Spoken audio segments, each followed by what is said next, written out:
ቀጣይ እንግዲህ ዶክተር አንተም በደንብ ለራስህ የምትሰጠው ትልቅ ስጦታ ነው ወይም ደግሞ ለራስህ የምትውለው ውለታ ነው ብዬ አስባለሁ።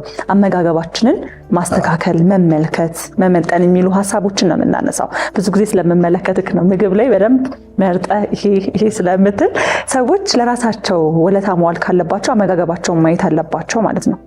አዎ አሁን ይሄንን ስንወያይ ምን አለ መሰለሽ ሁለት አስቸጋሪ ነገሮች አሉ። አንድ ጊዜ መጋቢ ሐዲስ ምን አሉ? እናንተ ምግብ የምትሰሩ ሰዎች አሉ። መጋቢ ሐዲስ እሸቱን ታውቂያለሽ? አዎ እንዴ በደንብ ቀለል ያለ ቁርስ መስራት ላስተምራችሁ 4 እንቁላል አውጡ የምትሉት 4 እንቁላል ቀለል ብሎ 4 እንቁላል ከየት ይመጣል? እውነታቸውን ነው። አሁን ስለ ኒውትሪሽን ስናወራ በጣም የተለያየ የኑሮ አኗኗር ዘይቤ ስላለ አሁን ዲያስፖራዎች ይሰሙናል፣ አገር ውስጥ ያሉ ይሰሙናል፣ የተሻለ ገንዘብ ያላቸው በችግር የሚኖሩ የተለያየ ስለሆነ ተጠንቅቄ ነው የማወራው። ስለዚህ በተቻለ መጠን አመጋገብ ላይ ባላንስድ የሆነ የተመጣጠነ እንደምንም ብሎ ከጎመኑ ከትንሽ ከፍራፍሬው ከትንሽ ከፕሮቲን እንደምንም ብሎ ቤዝ ላይ የምናስቀምጠው ምንድነው የተመጣጠነ ምግብ ማለት። አንዳንዱ ውድ አይደለም። ለምሳሌ ስፒናች ቆስጣ አሁን ማመን የማትችዩ አይነት ኒውትሪሽን አለው። በጣም ብዙ ውስጡ በጣም ብዙ ካልሲየም ኮንቴንቱ ራሱ ሃይ ነው። ግን የሚገኝ ነገር ነው ቆስጣ በጣም አይደል? ብዙ አይከብድም። እዛ መንገድ ላይም ሲሸጥ ያለው ቆስጣ። ስለዚህ ከጎመን ከትንሽም ቢሆን አቅም ለሌላቸው እንደምንም ብሎ ለማመጣጠን መሞከር። ከዛ በኋላ አንድ አይነት ምክር ለመጋገብ መምከር አንችልም። ስኳር ህመም ያላቸው አሉ፣ የነሱ የተለየ ነው። የደም ብዛት ያላቸው አሉ፣ የነሱ ይለያል። ሪህ ያለባቸው አሉ፣ የነሱ ይለያል። እና እንደ ጤናቸው ሁኔታ መለየትና ማስተካከል ያስፈልጋል። ሌላው መሰረታዊ ነገር የምናስቀምጠው ነገር ግን አቢዩዝ አናድርግ ማለት ለምሳሌ ጣፋጭ ከመጠን በላይ በየቀኑ መብላት። በዓል ላይ ኬክ የሚመጣባቸው ቤቶች አሉ አይደል? እሺ ከሊት ኬክ ይዛ መጣች፣ እሱም ኬክ ይዞ መጣ፣ እንትናም ኬክ ይዞ መጣ። ፍሪጅ ውስጥ ይቀመጣል። ከዛ 15 ቀን ሙሉ ማታ ላይ ኬክ አምጪ ውስጥ እየተባለ ኬኩን አምጪ። እኔ አላስቀምጠውም ጭራሽ፣ ልጆችም አያስቀምጡ።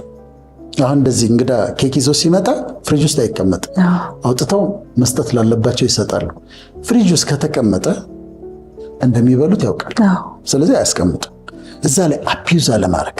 ሌላው ፖርሽን የሚበላው ብዛቱን መጠንቀቅ ያስፈልጋል። እኔ አሁን እንዳልሽው መርጣለሁ፣ በጣም መርጣለሁ። የምበላውን ነገር ጠነቀቃለሁ። ከዛ ደግሞ ዝም ብዬ ደግሞ አልጠርግም። አሁን አንዳንዴ ወንዳ ወንድ የሚባለው ይሄ ፍርጥምጥም ብሎ ዲያብጦ የሚሄድ ነው። ግን ማስኩሊኒቲ ጭንቅላት ውስጥ ነው ያለው እና ፒኪ መሆን፣ መምረጥ፣ መመጠን እሱ በጣም ያስፈልጋል። ቦዲ ማስ ኢንዴክስ የሚባል ነገር አለ። ባለፈው ማንስተነው ኤክስፕሌን አላደረግነው። ቦዲ ማስ ኢንዴክስ ክብደት ዌይት ሲካፈል በሃይት ስኩዌር ነው። ወይም ዝም ብለው ፋርማሲ ሄደው ቦዲ ማስ ኢንዴክስ ይሄ መለኪያ ክብደት አለው አይደል? በሱ ቼክ ማድረግ ይችላሉ። እና ከ17.5 እስከ 18 እስከ 25 ድረስ ኖርማል ነው ቁመትሽና ዌይትሽ። ከ17 ምናምን በታች ሲሆን አንደር ዌይት ነሽ፣ ልክ አይደለም። ከ25 እስከ 30 ሲሆን ኦቨር ዌይት ነው። ከ30 በላይ ሲሆን ኦቢስ ነው፣ ከፍተኛ የውፍረት ችግር አለ ማለት ነው። ከ30 እስከ 35 ከ35 እስከ 40 ደግሞ ከሆነ ደግሞ የባሰ። ስለዚህ ፋርማሲ ሲሄዱ BMI ንገሩኝ ይበሏቸው። ቦዲ ማስ ኢንዴክስ ማለት ነው። ክብደት ሲካፈል በቁመት ስኩዌር የሚካፈለና እንደዛ እንትን ውስጥ ካልኩሌሽን ውስጥ ከመግባት ፋርማሲ ሊያገኙት ይችላሉና ትክክለኛ ቦዲ ማስ ኢንዴክስ አሁን የኔ 22 ነው። BMI 22 ነው። ፐርፌክት ነው እና ጥሩ ነው። እንደዛ መከታተል ያስፈልጋል ማለት ነው። ከምግባችን በተጨማሪ ደግሞ ለራሳችን ጥሩ መዓዛ መስጠት፣ ጥሩ ሽታ እንዲኖረን፣ ጥሩ መዓዛ እንዲኖረን ማድረግ ለራሳችን ከምንውለው ውለታዎች መካከል አንዱ ነው ብለን አንስተናል። እንዴት ነው ዶክተር ይህስ ሊሆን የሚችለው? ሰዎች በሚሸቱን ወይ ለራሳቸው በሚሰጡት በሚፈጥሩት ንጽህና መዓዛ ለራሳቸውም የሚሰማቸው ስሜት አለ ማለት ነው ከሰው በተጨማሪ። በጣም እኔ ሁልጊዜ እላለሁ ደጋግሜ፣ ግን ለእኔ ከምሰጠው ጠዋት ተነስቼ ከምሰጠው ስጦታዎች አንዱ ቀዝቃዛ ሻወር ነው። ኤቭሪዴይ ውሃ በቃ ደስ ይለኛል። ቀዝቃዛ ሻወር መውሰድ ደስ ይለኛል እና ስጦታ ነው። ስለዚህ አንደኛው ንጹህ መሆን ማለት ነው። ከዛ ጥሩ ሽታ እንዲኖር ማድረግ፣ እኛ ላይም ቤቱም ላይ አሁን የቡና ሽታ ነው እወዳለሁ፣ የዕጣን ሽታ እወዳለሁ፣ የሽቱ ሽታ እወዳለሁ እና ቆንጆ ነገር የሚሸት ነገር እንዲኖር ማድረግ ተገቢ ነው እና የቡና ሽታ፣ የሎሚ ሽታ፣ የዕጣን ሽታ፣ የሽቶ ሽታ ደስ ይላል እና እኔ ቤቴ ውስጥ እንደዛ እንዲሸት ፈልጋለሁ፣ ቢሮ ውስጥም እንዲሸት ፈልጋለሁ። አንዳንዴ ልትታዘብኝ ትችላለሽ። ቢሮ ውስጥ ብቻዬን ቁጭ ብዬ እንዲህ ኮሎኝ ነገር አንስቼ እንደዚህ ያደርጋለሁ ቆንጆ እንዲሸት። አንዳንዴ ሽቶ አንስቼ ይቀበላል። በነገራችን ላይ ሽቶ የሴት ብቻ የሚመስላቸው ግለሰቦች አይቻለሁ። አንዳንዶች የሚያስቡ እንዴት ሽቶ ትቀባለህ ምናምን የሚሉ አሉ። ወንድ ሽቶ አይቀባም ብሎ ያስባሉ እና የወንድ ሽቶ ይመረታልና እዛ አደርጋለሁ። ለራሴ ነው ሽቶ የምቀባው፣ ለእኔ እኮ ነው። ኦሊፋክተሪ ሪሴፕተርስ የሚባሉ አሉ አፍንጫችን ውስጥ። ያንን ሽታ ደግሞ የሚወስድ ኦሊፋክተሪ ነርቭ የሚባላል ወደ ብሬን የሚወስድ ቆንጆ ሽታ ሲሄድ አእምሯችን ደስታ፣ ጆይ፣ ሐሴት ማድረግ፣ ሪላክስ ማድረግ፣ ጭንቀት፣ እረፍት ምናምን የሚሰማው።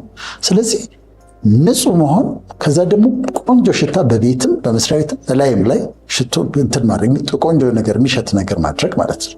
ዛሬ ደግሞ ስፖርት መጨመር፣ ስፖርት መስራት ቀጣይ ሀሳባችን ነው የሚሆነው። በጣም ጎበዝ አይደለሁም እኔ እዚህ ላይ ስፖርት ላይ ግን እሰራለሁ። ጭራሽ አለመስራት አለ፣ እሱ ልክ አይደለም። የተወሰነም ቢሆን ኤክሰርሳይዝ ማድረግ ያስፈልጋል። ወክ ማድረግ ሊሆን ይችላል፣ የተወሰነ አይነት ኤክሰርሳይዝ ሊሆን ይችላል። አንዳንዱ ኤክስትሪም ጭራሽ አለመንቀሳቀስ፣ እሱ ኤክስትሪም ነው። ሌላው ደግሞ እንደ 3 ሰዓት ሙሉ ገብቶ መቀጥቀጥም ብዙ ላያስፈልግ ይችላል እና ግን ኤክሰርሳይዝ ግን ያስፈልጋል። ካሎሪ ያቃጥላል። ኤክሰርሳይዝ ሰርተሽ ስትወጪ በጣም ደስታ አለ። ክብደት ለመቆጣጠር ይጠቅምሻል፣ ሞቲቬት ያደርጋል እና ደግሞ እድሜያችን በጨመረ ቁጥር የማስል ቶን እየቀነሰ ይመጣል፣ እየላላ ይመጣል እና እሱን ማስተካከል ያስፈልጋል። ግን አንዳንዶቹ የሚሸወዱትን ልንገርሽ። ጂም ይሄዳሉ፣ ከዛ 100 ካሎሪ 300 ካሎሪ ያቃጥላሉ። ጓደኛሞች 300 ካሎሪ ያቃጥሉና እርቧቸው ወጥተው የ1500 ካሎሪ ክትፎ ይበላሉ፣ ወይም ሌላ ምግብ። ያቃጠሉት እኮ 300 ነው። ወጥተው ግን የበሉት አንዱ ምግብ ግን 1000 ምናምን ካሎሪ ነው እና እሱን በጣም መጠንቀቅ ያስፈልጋል። የሚመቸን አይነት ስፖርት መስራት ለማስላችን እንደዚህ። እኔ አሁን አንድ የወንድሜ ልጅ ናሆም ዳይት ይባላል እንትን አመጣልኝ። ዳምቤል ነው የሚባለው እንደዚህ መስለው እና በሱ አሁን ትንሽ እየሰራው። አይታይሽም? ምንም አልታይሽም እስካሁን? እና ትንሽ ጡንቻችንን ጠር የሚያደርግ ካሎሪ የሚያቃጥል የሚያነቃን ደግሞ መስራት ለራሳችን መስጠት ጥሩ ነው። ቀጣይ የምናነሳው ዶክተር ብዙ ሰው ያነሳዋል፣ ብዙ ጊዜ ማድረግ ቢከብድም ውሃ መጠጣት የሚለውን ሀሳብ ነው የምናነሳው እና እኔ ራሱ ለራሴ እጀምራለሁ ብዙ ጊዜ ቻሌንጅ፣ በቃ በቀን በትንሹ 2 ሊትር ውሃ መጠጣት አለብኝ ብዬ ጀምርና በመሀል ደግሞ ትንሽ ደከምላለው። አንዳንዴ ከ2 ሊትር ማለፊ 3 ሊትር ምናምን ጠጣለሁ። ግን ደግሞ ብዙ ጊዜ የምንመከረው ብዙ ጊዜ የሚነገረን ከጤና ከውበት ኢቭን ከቆዳ ብዙ ጊዜ ነው ውሃ መጠጣት አለብን የሚባለው እና ለራሳችን በደንብ የምንውለው ውለታ ነው ውሃ መጠጣት። በጣም ለራስሽ የምትውለት ውለታ አንዱ ውሃ መጠጣት ነው። እኔም ማድረገውን ከጠየቅሽኝ ቢሮ ስገባ ባለ 2 ሊትር ውሃ ጀምራለሁ። ከዛ ከቢሮ እስከወጣ ድረስ 2 ሊትሩን እጨርሰዋለሁ። እሺ። ከዛ 1 ሊትር ደግሞ ጨምራለሁ። ለእኔ መጠጣት ያለብኝ ከ3 ሊትር እስከ 3.5 ነው ለወንድ። ለሴት ደግሞ እስከ 2.5። ይህ አሁን እንትን ይሄ ማዮ ክሊኒክ የሚባል ኢንተርናሽናሊ አክሰፕትድ የሆነ ሴንተር አለ። እነሱ የሰጡት ቁጥር ነው። ሃርቫርድም ሰጥቷል እንደዛ ቁጥር። ለወንድ ከ3 እስከ 3.5፣ ለሴት ከ2 እስከ 2.5። ከሰው ሰው ግን ይለያያል።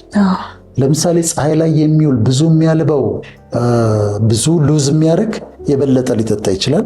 ቅዝቃዜ ውስጥ ያለ ያነሰ ሊጠጣ ይችላል። ግን ውሃ መጠጣት በጣም ያስፈልጋል። አሁን እኛም ሀገር የትም ቦታ አሳሳቢ ከሆኑ ነገሮች አንዱ ሬናል ፌለር ነው አይደል? ሬናል ፌለር ብዙ ኩላሊቱ ፌል አደረገ ይባላል። ኩላሊት ፌል ከሚያደርግባቸው ምክንያቶች አንዱ ክሮኒክ ዲያቤቴስ ነው፣ ያልተቆጣጠርነው የስኳር በሽታ፣ ክሮኒክ ሃይፐርቴንሽን ያልተቆጣጠርነው የደም ብዛት፣ ያልተቆጣጠርናቸው በተደጋጋሚ የመጡ የኩላሊት ኢንፌክሽኖች፣ ፖሊሲስቲክ ሬናል ዲዚዝ የሚባል አለ፣ ሌሎችም አሉ። አንዱ ምክንያት ግን ከምክንያቶች መካከል የተቀመጠው ክሮኒክ ዲሃይድሬሽን ለረጅም ጊዜ ውሃ ለመጠጣት ማለት ነው። ማለት ብዙ ጊዜ ትንሽ ብቻ እኔ አይጠማኝም ይላል። ስለሚጠማን እኮ አይደለም የምንጠጣው፣ ግን መጠጣት አለብን። በጣም ሰውነታችን ይፈልገዋል። ለዳይጀሽን ያስፈልጋል፣ ለሜታቦሊዝም ያስፈልጋል፣ ለደማችን ያስፈልጋል፣ ለቆዳ ያስፈልጋል፣ ቴምፕሬቸር ሬጉሌት ያደርጋል። በጣም በጣም አስፈላጊ ነው። ግን ዋተር ቶክሲሲቲ ደግሞ ይባላል። ከመጠን በላይ ደግሞ መጠጣት። ሁሉ ነገር በመጠን ነው መሆን ያለበት። አሁን ውሃ ከመጠን በላይ ደግሞ እንደ ተነስቼ አራት በተለይ በአንድ ጊዜ አንድ ሰሞን ተጀምሮ ነበር። በአንድ ጊዜ ድቅድቅ አድርጎ ብዙ ውሃ መጠጣት እሱ ወደ ሾክ ውስጥ ሊከት ይችላል። የተለያየ ችግር፣ በጣም ከባባድ ችግሮች፣ ኮማ ውስጥ የገቡ ሰዎች አሉ። ይሄ በጠዋት ተነስቶ አንድ በጣም ብዙ ውሃ መጠጣት እሱ ያመጣው ነገር አለ። የሆኑ ሴሎች በተለይ ብሬን ሴሎች ስፖይል እንዲያደርግ ያደርጋሉ። እና በመጠኑ መሆን አለበት። እንዳልሽው ለቆዳ በጣም ጥሩ ነው፣ ለሴቶችም ለወንዶችም፣ ለፀጉር ጥሩ ነው። ግን ሁሉን ነገር መመጠን ያስፈልጋል። አሁን ስለ ቫይታሚን አውርቻለሁ እና ሰው ይጠይቀውኛል። አንድ ቫይታሚን ወስዳለሁ፣ ሁሉ ነገር ያለው አንድ ታብሌት በቀን ወስዳለሁ ብያለሁ። እና ሌላ ቦታ ደግሞ የቫይታሚን ቶክሲሲቲ አለ። ቫይታሚን ቶክሲሲቲ ምንድን ነው? ለምሳሌ የቫይታሚን ዲ ቶክሲሲቲ አለ ከመጠን በላይ በመውሰድ። የቫይታሚን ሲ ቶክሲሲቲ አለ ሰውነትን የሚጎዳ ከመጠን በላይ በመውሰድ። እና እኔ የምለው ምንድን ነው፣ አንዳንድ ቤት ስትሄጂ ካቢኔት ውስጥ ቫይታሚን ዲ አለ ለብቻው ታብሌት፣ ቫይታሚን ሲ አለ፣ ቫይታሚን ቢ12 አለ፣ ማግኒዚየም አለ ወይ ምናምን ካልሲየም አለ፣ ብዙ አይነት እዛ ጋር ተደርድሮ ታያለሽ። ይሄን ሁሉ የሚወስዱ ከሆነ ኦፍኮርስ ቶክሲሲቲ ይመጣል፣ ይጎዳል። ለዚህ ነው አንዷ ሁሉ ነገር ያላት አንዷን ብንወስድ ይሻላል የምለው። እሱም ሐኪማቸውን አማክረው ነው። ምክንያቱም መብዛትም የለበትም።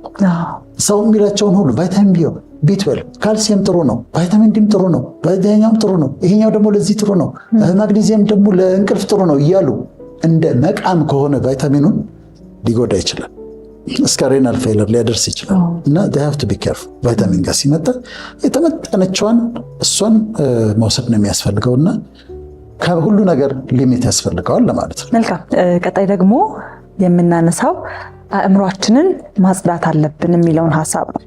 እስካሁን ድረስ ከሰውነታችን ጋር ከምንወስደው ከጽዳታችን ጋር የሚያያዝ ነገር ነው ያነሳ ነው እና አሁን ደግሞ ከአእምሯችን ጋር የሚያያዝን ሀሳብ እናነሳለን። ሰዎች ለራሳቸው ውለታን መዋል፣ ራሳቸውን መንከባከብ ሲፈልጉ አእምሯቸውን ማጽዳት አለባቸው ማለት ምን ማለት ነው? እንዴትስ ነው የሚያደርጉት? ሰዎችን ይቅር ማለት ላይ እኔ በጣም ጎበዝ ነኝ። በጣም ነው ይቅር የምለው፣ በጣም ፈጥኜ ነው ይቅር የምለው። ግን ለዛኛው ሰው እያስቤ እንዳይመስልሽ ለራሴ ውለታ እየዋልኩለት ነው። አላስቀምጠውም፣ እዚህ አይገባውም። እዚህ ጭንቅላቴ ውስጥ አስገብቼ እብሰለሰል ዘንድ፣ እበሳጭ ዘንድ፣ ቂም ዘንድ ዲዘርቭም እሱም ዲዘርቭ አያደርግም፣ እኔም ራሴን አቢዩዝ አላደርግም። ስለዚህ ምንድነው ማድረግ? ወዲያው ይቅር እላለሁ።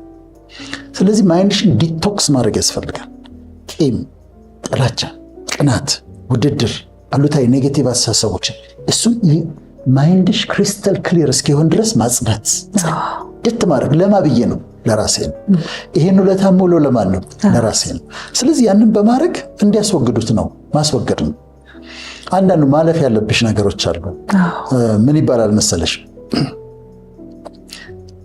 ዋይዝ ሜን ኖ ኤግዛክትሊ ዌን ኤንድ ዌር to act stupid ይባላል።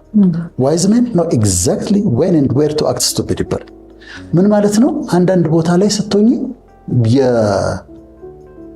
በቃ እንደ ሞኝ ማሳልፋቸው ነገሮች አሉ። ነው እንዴ? አይገርማል። እንደዛ ሆኖ ነው እንዴ ምናምን ብለሽ የምታልፊዋል። ሞኝ ሆነሽ የምታልፊያቸው አጋጣሚዎች አሉ። ሲሪየስሊ አትወስጃቸውም፣ አትጋጭም። ከዛ ሰውየው አንቺን ለመናገር ፈልጎ እንደሆነ አውቀሻል። ልክ እንዳልገባው ትሆኛለሽ። አልገባሽም። አንቺ ገብቶሻል እኮ ግን አልገባሽም። ለምን አስቀመጣት ፈልጊ። ዋይዝ ሜን ኖ ኤግዛክትሊ ዌን ኤንድ ዌር ቱ አክት ስቱፒድ ይባላልና እንደዛ አድርገሽ ማለፍ ያስፈልጋል። እያለፍሽ ይህን ክሊር አድርገሽ ጠብቂ። ክሪስታል ክሊር እንዲሆን አድርጊ። እሺ ከዛው ጋር ተያይዞ ደግሞ ጭንቀትን ሸክምን ደግሞ ማስወገድ መቻል አለብን ከህይወታችን ውስጥ ለራሳችን እጅግ በጣም የሚጠቅመን ነገር ነው። በተለይ ጭንቀት ከዚህ ቀደምም አንስተዋል ዶክተር በዚህ ፕሮግራም ላይ ለብዙ በሽታዎች መንስኤ ነው። ስለዚህ ሰዎች ጭንቀትን ሸክምን ከራሳቸው ማስወገድ አለባቸው። አዎ ሲጀመር ጭንቀት የሚያመጡ ነገሮች ውስጥ አለመግባት። ለምሳሌ ብዙ ሰው የሚጨነቀው ምንድነው? ዕዳ ነው፣ ብድር። የቢዝነስ ሰዎች ይነግሩኛል ሳትበደር እኮ ቢዝነስ መስራት አትችልም ይላሉ። እሺ እስማማለሁ፣ የቢዝነሱን ዓለም ብዙ ስለማላውቀው። በተቻለ መጠን ግን ዕዳ ውስጥ አለመግባት ጥሩ ነው። ምክንያቱም ከጅማሬው አለመግባት። ከዛ ሰዎች ሌላ ምንድን ነው የሚጨነቁት? የማይሆን የፍቅር ግንኙነት ውስጥ ይገባሉ። ጭንቀት ጊዜና እንደ የተለያየ ነገር ሲመጣ ጭንቀት። ስለዚህ ጭንቀት ሊያመጩብሽ የሚችሉ ነገሮች ውስጥ ኮምፕሊኬሽን ያላቸው ውስጥ ነገር ውስጥ አለመግባት። ከዛ ደግሞ በእምነት ለእግዚአብሔር ለፈጣሪ በመስጠት በሜዲቴሽን በኤክሰርሳይዝ ብሪዚንግ ኤክሰርሳይዝ አንዳንዶች ይቀልዱበታል እንጂ በጣም ሳይንቲፊክ ነው፣ በጣም ይረዳል ማለት ነው። መልካም እንግዲህ ሌላው ደግሞ የምናነሳው ልክ እንደሆኑ ካነሳናቸው ሀሳቦች ጋር ይያያዛሉ ዶክተር። ሰዎች በራሳቸው ሰላማቸውን፣ ጤናቸውን፣ አይምሯቸውን መጠበቅ ብለናል። ከዛ በተጨማሪ ለራሳቸው እውቀትን መስጠት፣ እውቀትን ለህይወታቸው ለራሳቸው ሰዎች መመገብ አለባቸው። ያ ትልቅ ለራሳችን የምንውለው ውለታ ነው ብዬ አስባለሁ። የሆነ ቦታ ሄጄ በጣም ከምደሰትባቸው ነገሮች አንዱ መጽሐፍ ስገዛ ነው። ምክንያቱም ለራሴ ውለታ እየዋልኩለት ነው። አሁን ጊዜ ስለሌለን በማንበብ በእውቀት በማደግ ዶክመንተሪ በማየት እንደዚህ ብቻ ለራስሽ ውለታ የምትውይለት ነገር አንዱ በእውቀት ራስሽን ለማሳደግ ማለት ነው። በእውቀት ራሳችንን ማሳደግ አለብን። እንደውም ከሰሞኑን የተለያየ ቦታ ሲሄድ ነበረ ያንተን መጽሐፍ ይዤ አይተኸዋል። ቤኑና መንደር የሚል መንደር ባለፈው የበዓል ፕሮግራም ላይ ተላልፎ ነበር። እዛ ሄደን ፕሮግራም እየሰራን ነበርና እኔም ያንተን መጽሐፍ ይዤ ሂጄ እዛ ቦታ ላይ ደግሞ መጽሐፍ ማንበብ በጣም ነው ደስ የሚለውና ሰዎች በዚህ አጋጣሚ ራሳቸውን በእውቀት በጣም መገንባት ከፈለጉ 101 የጥበብ ጠብታዎች እውነት በጣም ቆንጆ መጽሐፍ ነው። እኔ አንብቤ ጨርሼ ነው አሁን እንግዲህ ይሄን ምስክርነት የምሰጠውና ሰዎች ቢያነቡ ራሳቸው ላይ እውቀትን ቢሰሩ ለራስ የምንውለው ሁሌም ከኛ የማይለይ ትልቅ ውለታችን ነው ብዬ አስባለሁ። በቀጣይ ደግሞ ራስን ስኬታማ ማድረግ ለራሳችን የምንውለው ነገር ነው። ራስሽን ስኬተሽ ሁል ጊዜ የተሻለ ሰው ማድረግ። ለኔ ስኬታማ መሆን ማለት ደስ የሚለኝን ነገር መስራት፣ ደስ የሚለኝን ኑሮ መኖር። አንድ ቀን ስትይ ነበር አንቺ መጨረሻ ላይ ውጤቱ ደስታ ነው ስትይ ነበርና ደስ የሚልሽን የተጠራሽበትን የተፈጠርሽበትን ስራ መስራት፣ ከዛ ደስ የሚያሰኝሽን ኑሮ መኖር። ለነገ ደግሞ ወድቄ እንዳልገኝ ችግር ውስጥ አለመግባት። ከዛ ስኬታማ በየጊዜው የተሻለ አሁን ካለሁበት እያሻሻልኩኝ ደስ የሚለኝን ነገር እየሰራሁ ደስ የሚለኝን ኑሮ መኖር ለራሴ የምሰጠው ስጦታ ነው ማለት ነው። ስኬታችን እንግዲህ ለራሳችን ሽልማት ነው ማለት ነው። ከሌላው ሰው ከምናረጋቸው ነገሮች በተጨማሪ ራሳችንን ነው የሚያስደስተን። የራሳችን ሽልማት ነው፣ ለራሳችን የምንሰጠውም ነገር ጭምር ነው ማለት ነው። መልካም በመጨረሻም የምናነሳው ዶክተር ምንድነው ለራሳችን መንፈሳዊ ህይወትን መስጠት በራሱ ለራሳችን የምንውለው አንድ ትልቅ ውለታ ነው ማለት ነው። በጣም እሱ ደግሞ መሰለሽ እዚህ ጋር ማንሳት እንፈልገው ሰዎች በሰዎች እየተሰናከሉ ከአምልኮ ስፍራዎች ይርቃሉ። በጣም ብዙ ከአምልኮ ስፍራዎች ብቻ ሳይሆን ከእግዚአብሔርም ይርቃሉ። ለምሳሌ በወንጌላውያን በአንዱ ፓስተር ታዝናለች። ማይሆን ነገር ሲያረግ አይታው እንዴት እሱ እንዲያረጋል ብላ ከቤተ ክርስቲያን ትርቃለች፣ ከእግዚአብሔርም ደግሞ ትርቃለች። ወይ ደግሞ በአንድ ቄስ የማይገባ ነገር ባደረጉ ቄስ ኦፌንድድ ሆና የተዋህዶ ልጅ ደግሞ ከቤተ ክርስቲያንም ከእግዚአብሔርም ልትርቅ ትችላለች። እንዲሁም በእስልምናውም እንደዚሁ እና ያ ግን ይጎዳናል። በተለይ ከፈጣሪ ከራሱ መራቅ በጣም ይጎዳናል። እኔ ለራሴ የሰጠሁት ስጦታ አንዱ ወደ እሱ መቅረብ ነው።